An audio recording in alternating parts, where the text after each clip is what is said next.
Molt bona tarda, raneros i arraneres. Avui us proposem una secció molt especial, diferent a les que us hem plantejat.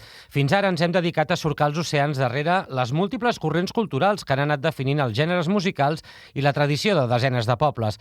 Avui farem una cosa semblant, però no ens referirem a la cultura humana, sinó a la cultura dels mamífers marins, perquè si parlem de músiques de la mar, són les balenes i els dofins qui amenitzen principalment les profunditats oceàniques.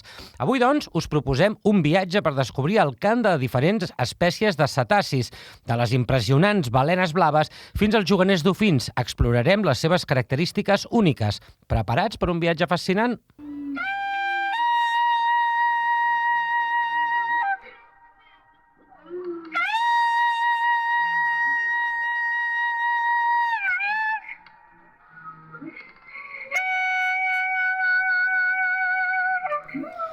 Escolteu el músic i científic David Rothenberg, ataviat amb el seu clarinet, intenta comunicar-se amb una família de balenes geperudes. Aquesta espècie és coneguda pels seus impressionants salts i els seus cants melòdics, farcits de melodies profundes i ressonants. Aquests mamífers marins emeten uns sons que poden viatjar llargues distàncies sota l'aigua. El seu cant és ple de grunts i grolls i s'utilitza per atreure les parelles durant l'època de reproducció i també per comunicar-se amb altres membres de la mateixa espècie. Els exemplars masculins poden arribar a mesurar fins a 30 metres de longitud, convertint-les en una de les balenes més grans del món. Escoltem la balena geperuda.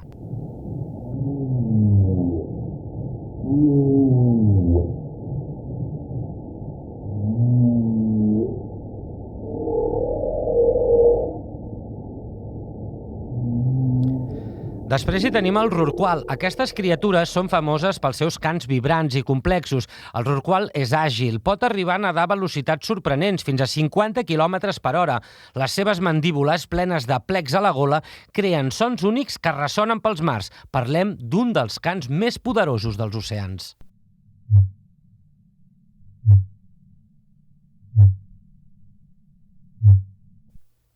Els rorquals utilitzen aquests sons per comunicar-se entre si, per localitzar les seves preses. Com acabeu d'escoltar, el seu cant consisteix en seqüències de sons a baixa freqüència que poden ser escoltats a grans distàncies. Ara és el moment de conèixer la balena més gran de tots els temps, la balena blava, al seu torn emparentada amb el rorqual. Aquesta increïble espècie pot arribar a una longitud superior als 30 metres. És l'animal més gran del planeta i té una veu inconfusible. El seu cant profund i ressonant és considerat un dels sons més forts del regne animal, tant que no és perceptible a l'oïda humana. Prepareu-vos, que ara us vibrarà tota la casa.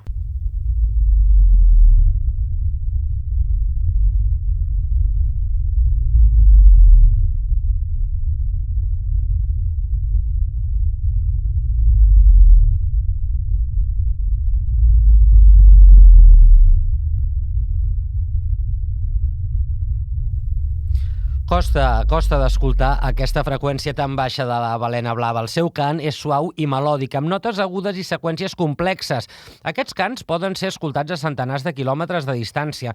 S'ha suggerit, i dic que s'ha suggerit perquè és una de les balenes més difícils d'albirar, que aquests mamífers utilitzen el seu cant per comunicar-se i mantenir el contacte amb altres balenes blaves en els vastos oceans. Ara bé, es dona la circumstància, a tall d'anècdota, que les balenes blaves, que són animals molt solitaris, cada vegada tenen més dificultats per fer-se escoltar, tot i el seu poderosíssim cant, i en conseqüència també tenen dificultats per aparellar-se. Algunes s'han d'aparellar amb rorquals, donant a llum balenes mestisses capaces d'interpretar totes dues llengües cetàcies, la de la balena blava i la del rorqual. Són dialectes, si els podem anomenar d'aquesta manera, que s'assemblen al de la balena franca.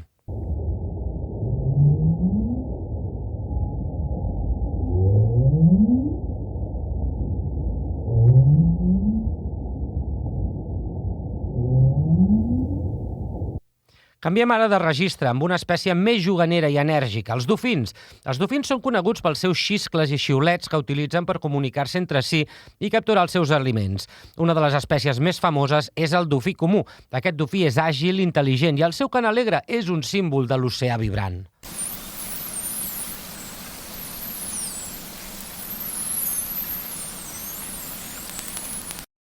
Val a dir que de dofins n'hi ha de molts tipus i com passa amb les balenes, no tots s'entenen entre ells. De les variants dialectals dels dofins en parlarem per això un altre dia amb més profunditat. Perquè arriba l'hora de presentar-vos una de les meves espècies preferides, protagonista d'algunes de les més grans epopeies literàries de tots els temps. Parlem del catxalot. Aquesta espècie és famosa pels seus sons poderosos i estridents. El catxalot és conegut per produir clics sònics que poden arribar a ser més forts que qualsevol altre so produït per un animal. Aquests clics són essencials per la seva ecolocalització i per comunicar-se amb altres catxalots.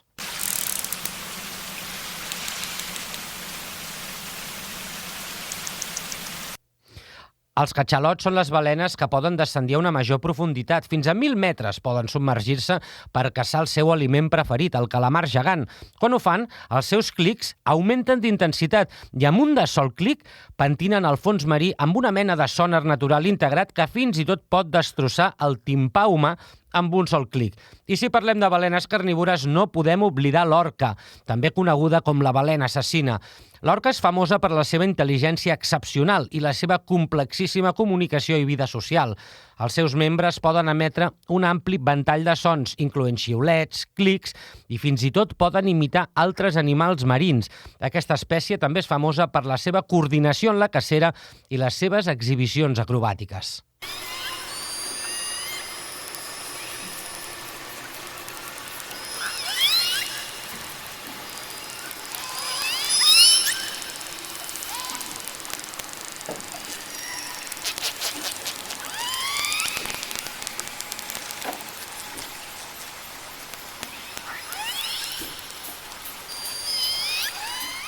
A més d'aquesta, ara bé, volem dir, existeix una balena dentada amb un cant molt semblant al dels catxalots, però no és tan intens. Parlem de la balena amb bec.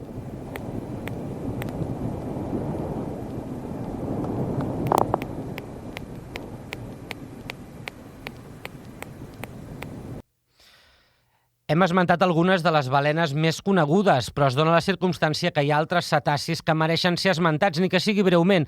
El seu cant no és tan conegut com el de les esmentades espècies, però sí que ho són elles mateixes. Comencem amb el narval, l'unicorn dels oceans, conegut per la seva característica banya en forma d'espasa.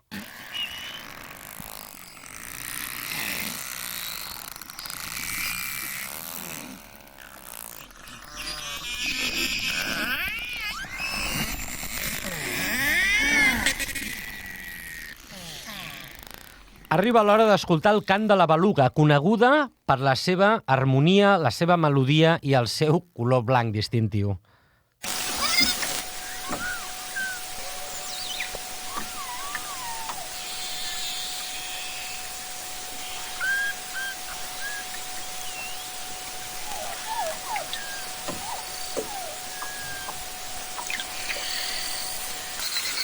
Aquest cant de la beluga també troba paral·lelismes amb la balena pilot, que és igualment melòdic.